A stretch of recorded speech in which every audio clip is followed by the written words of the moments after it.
the front of the jet engine intake with a fan. Then you got a bunch of smaller blades that compress the air. Then you feed that compressed air into a combustion chamber with an igniter and fuel, and the gases escaping out the back give it thrust. 4 stages. Suck it in, squeeze it up, blow it up, and go. Well, we've got an extra stage on these jet engines that were not there when they were initially built. A little bit of redneck engineering put an afterburner on them, and they'll throw raw jet fuel into the exhaust and give it a real kick in the pants.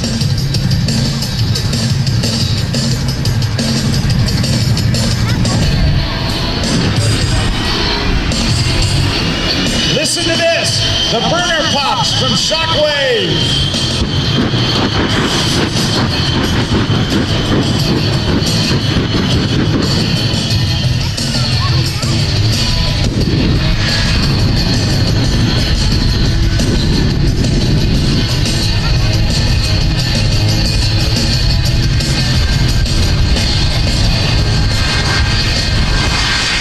Okay, as he taxis out.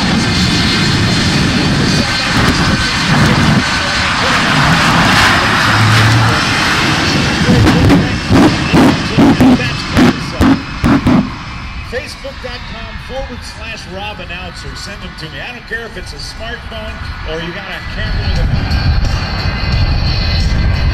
He's out there in that yellow crew car. He's going to take one last look around the vehicle to see if it's time to go.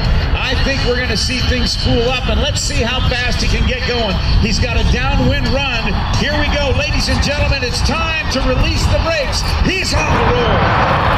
90, 110, 130, 150, 172, 250, 270, 300, 310 on the short runway here at Pensacola. How about that? Over 310 miles per hour. Put your hands together for Chris Darnell. That is Shockwave.